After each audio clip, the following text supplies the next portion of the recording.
Uuwi na tayo ng Pilipinas. It's time to say goodbye. Pwede rin kayo mag-Skyliner, Airport Express yan, kaso mas mahal. Welcome to Narita Airport. So, ganito yung airport nila dito sa Narita.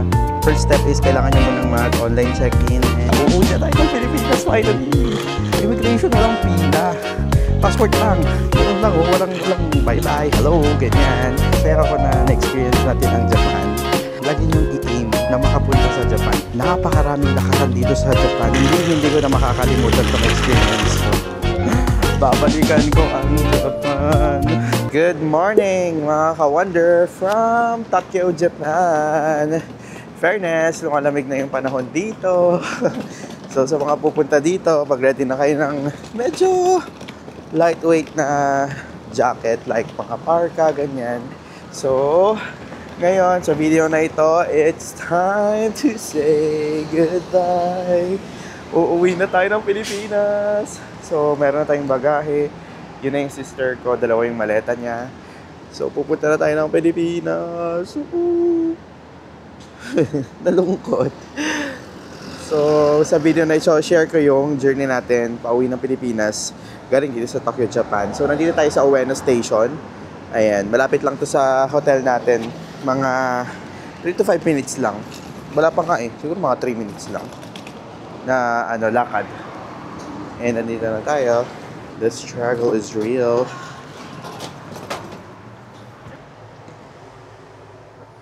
So, time check is 8 a.m. And ang flight pa naman natin is 12:50. So, ay naghahanap talaga natin kasi alam namin na rush hour kapag ganitong oras.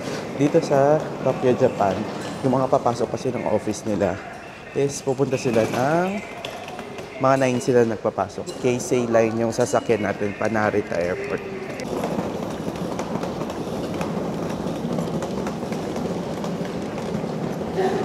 So, dito sa may Ueno Station, may mga locker din sila. Tapos dito yung office nila ng Lost and Found.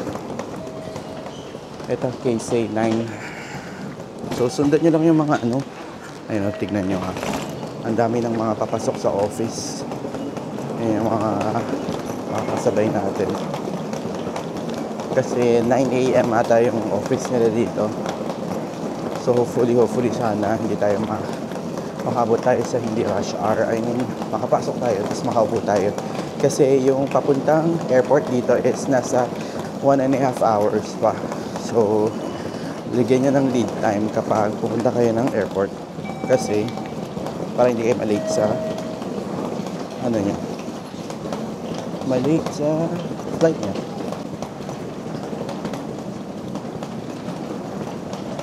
So, ito yung Keisei Ueno. Dire-diretso lang tayo dyan. For Narita Station. Hi, finally, nahanap din naman natin. Easy lang naman siya and Google Maps lang ginamit namin. Kung ganito lang ka-convenient sa Pilipinas yung transpo. Hi, when kaya Philippines. Ayun, so dito na tayo sa Keisei Station. Kuha lang tayo ng tickets natin. Ito, Keisei. So, nasaan ba tayo? Ayun, nasa Keisei Ueno tayo. Pupunta tayo na Narita. Dito, Narita. Ayun, layo din. Ayun, andito tayo sa Keisei line. Yan yung sasakyan natin. So, kailangan English. Asan ang English? Ay, ayaw. My gosh, walang English. Language, English. Please touch the button of your Buy choice. ticket.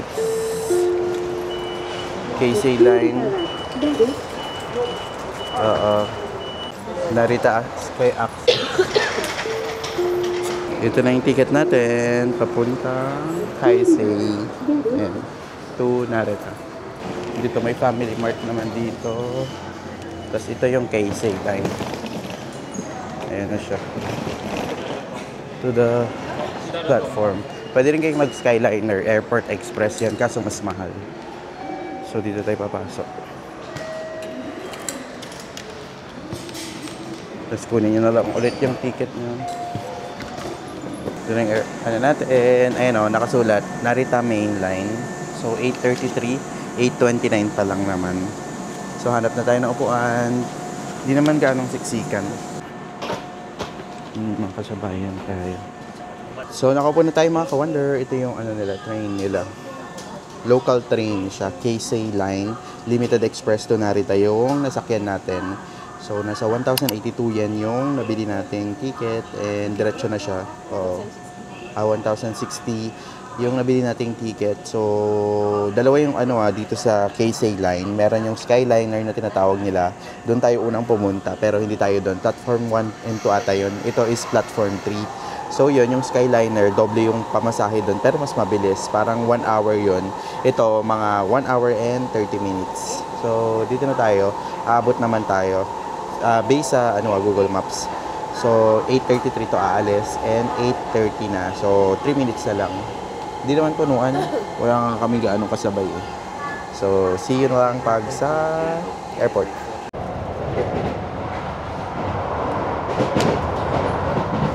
Hi ka-wonder! And andito na tayo. Nakakababa na tayo ng train. So, tagal din nun, 1.5 hours. Pero kung yung fast Skyliner yung sinakyan nyo, nasa may 1 hour lang. So, makakalis kayo ng 30 minutes. So, sa pinakaunang stop kami bumaba ha. Kasi dalawang stop yun dito sa Narita. Kasi Terminal 2 tayo. Pero kung Terminal 1 pa kayo, dun kayo sa pinakadulo. Tapos, hanapin lang natin yung exit palabas. Ayan, for Airport Terminal number 2 and 3. So, make sure na dala nyo tong ticket nyo. Ito, huwag nyong iwawala. Ito kasi important. And dyan nyo siya ipapasok. Ayan, exit for Airport Terminal 2 and 3. Ayan siya.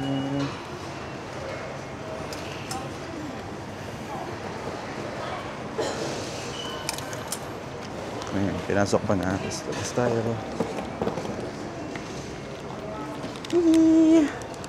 Dito na tayo. Welcome to Narita Airport. Ayun. So, Terminal 2, kakaliwa. Pagpasok nyo dito, meron namang mga convenience store. So, kung hindi pa kayo kumakain, pwede pa kayo dito. Ayan, meron dito ang ganyan. May Family Mart din. May coffee shop din doon. So, yung Terminal 2 is dito lang naman siya. Ayan, Terminal 2. International Departure. So, check muna natin kung may mabibili pa tayo dito. Pagkain. Ayan, bumili lang tayo ng ito. Masarap to. Custard cream. Nasa 149 lang. Tapos, bumili sa ate ko ng ganito. Ano kaya ito? Ganyan siya. Melon cream. Tapos, meron din silang mga kape dito. Nasa, ayan, regular. Nasa 181 yan. Tapos, bumili rin ako ng rice meal ko dyan. Kakainin ko later. Siguro dito rin yung sakayan Tokyo. Parang yan, may mga Skyliner din. Tapos dito may JR, ganyan. Na diretso from Narita to Philippines. Never kasi tayong pumasok dito, di ba? Ang pinasukan natin Osaka Kansai International Airport. Kaya hindi pa natin alam kung paano from Tokyo naman papuntang Tokyo City. So, papasok na tayo ng international departures. Ayan, Terminal 2, 3rd floor, international departure for Terminal 2. Ayan, tama nga. International arrivals yung sa ground floor. Tapos kapag mag-transfer kayo, train is nasa B1F. So ngayon, nandito na tayo sa international ng Narita Airport. Hanapin na lang natin ang ating pag-check-inan. So, asa na tayo? Wow, may Uniqlo sa loob ng airport. Ito. Cebu Pacific tayo, 1250. Oh my God, nasaan siya? So, ito tayo. Cebu Pacific 5J5055, nasa AG. Pero na-move siya ng 105. Hindi ko yan nabasa. So, sa A or G tayo mag-check-in. So, ganito yung airport nila dito sa Narita. First time natin sa Narita Airport. Ito, cafe. Tapos, dyan may Uniqlo information kapag may gusto kong itanong. doon sa... Ay, grabe, ang laki ng ano nila. Oh. Ng screen nila doon. Ay, ito oh. Smart check-in. Meron na rin dito. Tapos may mga lockers din sila dito. Pwede yung rentahan. And dito yung repacking area nila for weighing scale. Okay, so first step is kailangan nyo munang mag-online check-in and kumuha ng bag tag nyo. So scan lang yung passport, tsaka yung mismong online ticket nyo. So dito, Dizon. Then I fully understand. Check-in. Please scan your passport. So ganito lang siya. Nasa letter E to ha. So hindi kayo papapasukin doon sa may check-in counter kapag hindi pa kayo nagpapabag tag dito. Next. We are now printing your boarding pass. So, meron na tayong boarding pass. Tapos, yung bag tag na lang. Dito, iscan nyo lang ulit. Para sa bag tag naman. Ayun, so nakakuha na tayo ng boarding pass and bag tag. Tapos ngayon, pupunta na tayo sa AG para i-bag drop yung ating luggage. So, pinapila ko na yung sister ko doon kanina. Hindi ko alam kung nakapila siya. Hi, Commander! So, naka-check-in na tayo. So, kailangan nyo talaga ng bag tag and yung boarding pass nyo before kayo pumila. Mabilis lang naman kasi marami rin yung counters. So, ayun. Wag lang kayo maglagay ng mga power bank, ganyan dun sa bag nyo. Anyways, kain na muna tayo. Ito yung binili natin sa may Family Mart. May parang Starbucks banda dun eh. Oo, nakita ko. Hindi, bumili yung babae kanina eh. So, dito sa loob. Galing power. So, kakain na tayo. Ito na yung breakfast lunch natin. Pero maaga pa naman. 11 pa lang. 12:20 pa yung boarding natin. Ito, meron pa. Ay, melon siya sa loob. Oo, melon. So, may green, tsaka may melon siya sa loob. Sa may arrivals area to kanina, di ba nakita niyo? Tada! Our last konbini in Japan. So, meron siyang ganito, chicken. Bakit lang doon? Wala silang microwave? Sayang. Frozen lang. May laman kaya to? Or rice lang siya?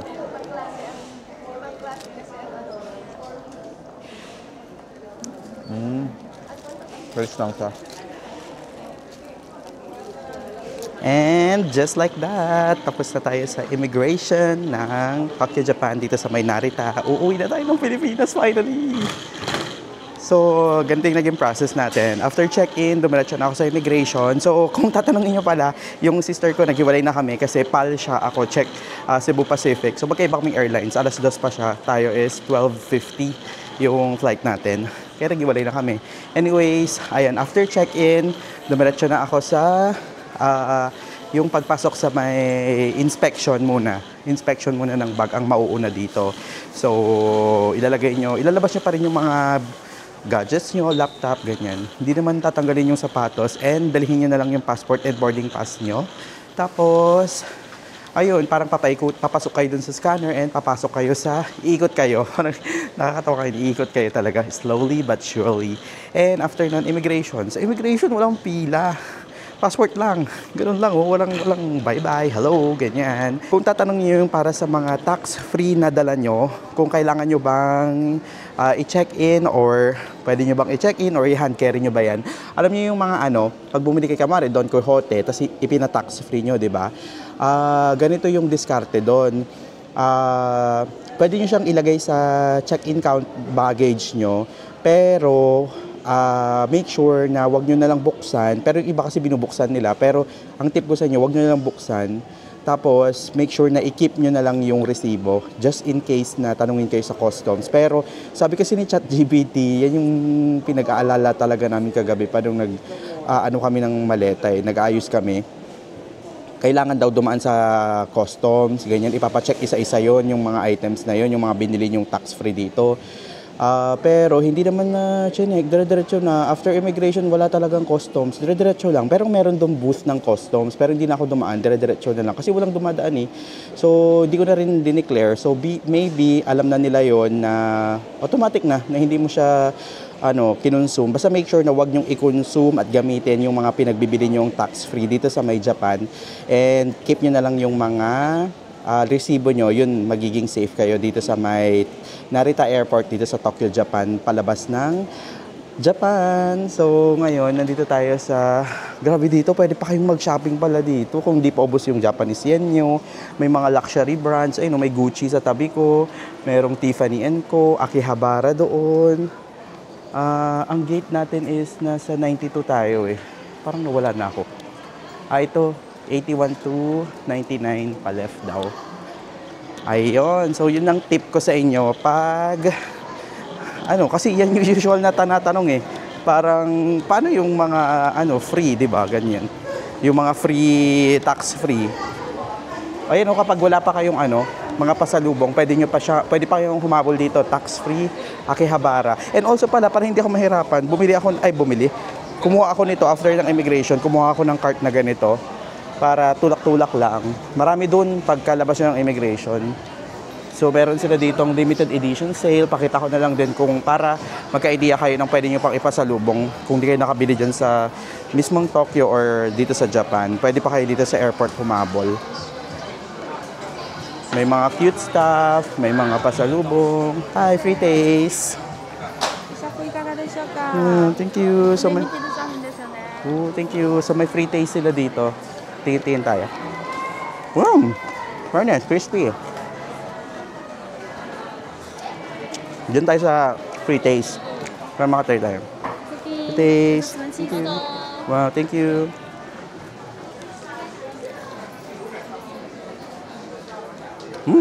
Masarap yun medyo matamis lang. Ikot pa tayo. Baka may mabili pa tayo. Dito may mga KitKat din. Ang dami pa palang pwedeng bilhin dito eh. Ayun pakita ko sa inyo. Ayun may mga ganyan pa. Ayun may mga Nintendo pa doon. Ang dami pa pala dito. Akihabara talaga siya na Japanese foods. Marami pa doon na bilihan dito sa may Narita Airport. Sarap nun Pwede bang mag-free taste ulit? Wag na, masyado ka na. Masyado ka ng abuso. Ayun, may matcha pa din nga dito. Check natin. So, matcha. Pero magkano to? Matcha mochi, How much is this? Ba't walang presyo? Siguro magugulat ka na lang. Ganon? Gulatan na lang ito. Wala silang presyo. Oo. Ito, merong presyo. Ayan, ang cute ng mochi. It's 1,820. Ang cute, Mga popular items dito sa Japan. Ayan, maganda dito. Pag nagbebenta sila, may mga sample sila ganyan. This one is 1,200 yen. This one is mas mahal, 2,250. Tapos meron pa dito cute lang. Ayan 1,000 yen. 1,600. Cute. Ayan, may mga different chocolates. 1,150. Fairness, hindi naman sila sobrang mahal. Nasa 500 pesos, ganyan. Pero, syempre, mas mahal na kapag dito talaga kayo sa airport bibili. And check natin, may free taste pa doon. Free taste! Grabe, free taste talaga. Umaasa sa free taste. Dito lang ako sa Japan talaga nakakita ng ganito. Japan Food Hall. Pwede pa kayong mag-food trip dito sa Narita. Sa baba, yung food hall. So, ang target ko ngayon is maghanap ng tubig. So, kaya tayo makakabili.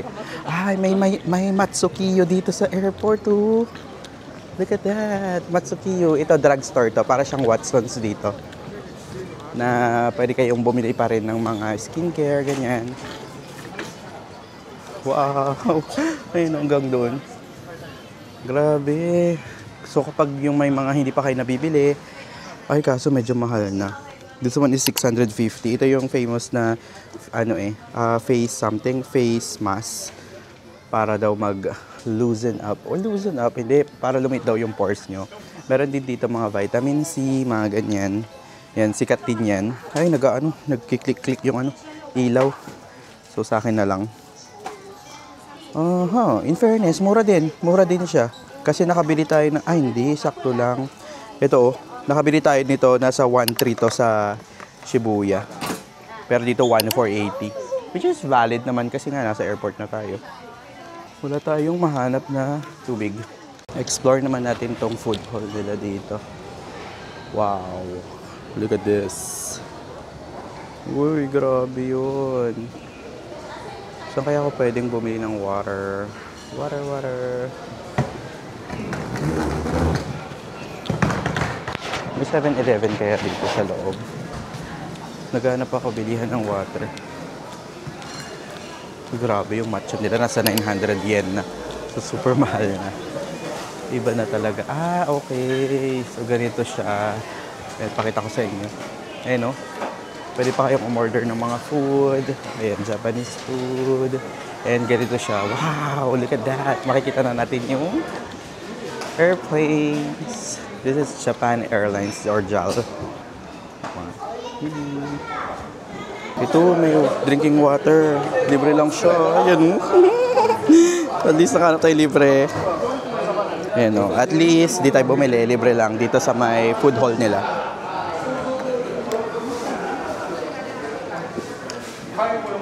Tapos malamig pa, di ba? Ang ganda ng airport ng Japan dito sa Narita. Look at this. Tignan nyo naman yung mga information nila. Ang gaganda. So, sa 91 tayo. Look at that. Wala pa yung airplane natin. Ang boarding time natin is 12:20. Medyo malayo. Nasa 92 yung boarding gate natin eh.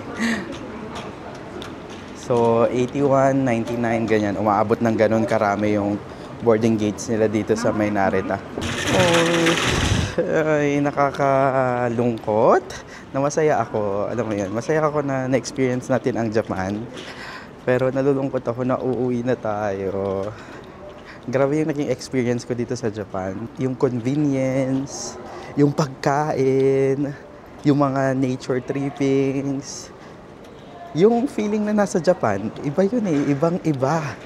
So, alam mo yun, kung naghahanap ka ng sign, kung magja-Japan ka na ba, oo, book mo na yan. Wow, budol yan. Joke lang. Ganito, ang tip ko sa inyo, trabaho talaga. Kasi Japan is, hindi siya mura. Lalo na kapag first time yung maglalabas ng bansa, I suggest, hindi siya perfect, lalo na kapag on a budget kayo. Kasi, yung pagkain dito parang sabihin mo na lang per meal. Kain ka sa lunch mo, nasa 500 pesos. Yung pamasahe mo sa train, hindi naman siya basta-basta, nasa 200 yung minimum nila, 200 yen. So that is around, sabi mo mga 90 pesos. Tapos, one way pa lang yun. Yung titirhan mo, hotel, kapag kunwari gusto mo sa hotel yung solo mo, nasa 4,000 to 6,000 yung mga budget hotel nila. Per night ha? Oh, 'di ba? Hindi talaga siya perfect for first timer na on a budget. Pero kung may budget naman kayo or anak kayo ng contractor, wow. Nepo baby pala. Pwede kayong mag Japan na, go for first time. Pero I think kapag kunwari ang mga pinupuntahan mo like me, ang mga pinuntahan ko like Vietnam, Thailand, ganyan, mga medyo third world country na on a budget lang, medyo makukulture shock ka dito sa presyo ng mga pagkain, mga bilihin. Pero kapag nakapag-Singapore na kayo or Hong Kong, ganyan, or Europe, US, Australia, ganyan, pwede na kayong mag-Japan kung parang hindi na kayo magugulat sa presyohan nila dito sa Japan. So, pero lagi nyong ang tip ko sa inyo, lagi nyong i-aim na makapunta sa Japan para meron kayong motivation. Kunwari, parehas tayo na millennial tayo na nag-work, ganyan, or nasa 9 to 5 job kayo. At least may nilook forward kayo sa travel nyo. Like, pag single kayo, ganyan, kung gusto yung mag-solo travel, perfect ang Japan pag couple kayo, ang dami kong nakitang mga couples na nandito sa Japan na nagpapapicture sila, tapos parang nagdi-date sila dito sa Japan, ganyan. Ito yung honeymoon nila, ganyan. And also family, ang dami ring pupuntang family dito. Pero take note lang ha, so friendly ba for toddlers? Friendly ba for toddlers and senior citizen ang Japan? Yes, friendly naman. Para sa mga attractions, ganyan. May mga strollers naman, pwede kayo magdala ng strollers. Pag sa mga seniors naman, pwede din. Pero ang pinaka mahirap lang talaga is yung kunwari, train system kasi nila dito, madali lang. Ang mahirap lang talaga is kapag aakyat kayo or bababa kayo sa mga hagdan. Napakaraming lakaran dito sa Japan, kaya i-ready nyo talaga yung mga paa nyo at magdala kayo ng comfy na sapatos or mag-shopping na lang kayo. Shopping pa nga. Oo, promise. Maraming maganda mag-shopping dito sa Japan. Yan din yung isa sa gusto kong ginawa ko dito sa Japan. Bili tayo ng mga items na, alam mo yun, hindi natin nabibili ng mura sa Pilipinas.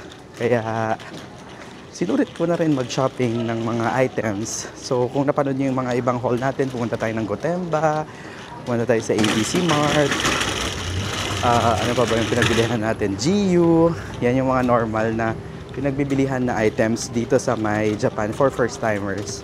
So, ano ba? Kamusta ba yung first time natin sa Japan? Kamusta kaya yung first time natin? Ay, nasa core memory ko na talaga to. Hindi ko na makakalimutan itong experience ko. Japan is one of the best countries na napuntahan ko ever. Swear. So, babalikan ko ang Japan. Hindi kita makakalimutan, Japan. Ay, thank you Lord. Nahanap ko yung boarding gate natin. Ang layo, 92 tayo. Super layo. Ayan o, 92. Tumawid muna ako kasi ang daming tao dun sa boarding gate natin. Diyan lang yun. And dito may Starbucks. Diba? Kakaibang Japan. Tapos may toilet dyan. Tapos pwede pa kayo bumili doon ng mga something nyo. Try kong bumili ng water doon later. Bago tayo mag-boarding. May tinapay naman na ako. Kaya yun na yung ating food. Ay, grabe. Ay, so... Kayo ba? Nag-enjoy kayo sa trip natin sa Japan? So, thank you po sa panunood ha, sa laging pagsubaybay, kahit na mahaba yung vlogs natin. Ganun talaga yung klase ng vlog na meron ako para siyang raw vlog na parang gusto ko parang kasama lang kayo. Every train na sasakyan natin, every lugar na pupunta natin, every food na kakainin natin, every item na bibilihin natin or hindi man, ganyan. Gusto ko kasama ko kayo. Kahit na may kasama ako, kasi syempre gusto ko yung parang, alam mo yun, kasama kayo sa amin, parang ganun. Solo man ako, with my sister, or with my family, or with my friends.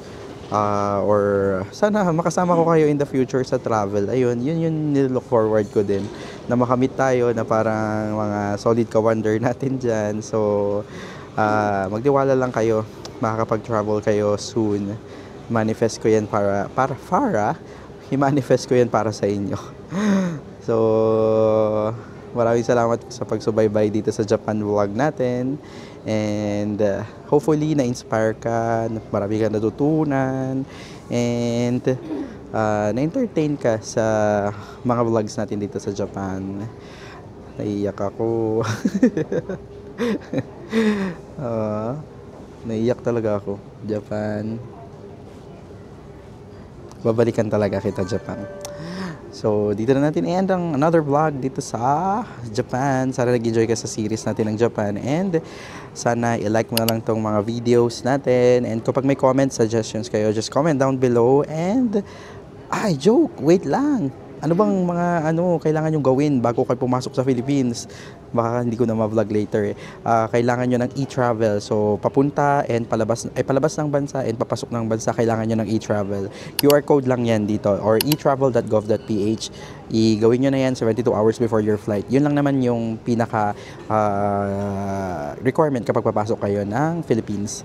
So, anyways, mag-subscribe ka na sa channel natin dahil sinabi ko yung e-travel. May kapalit pala.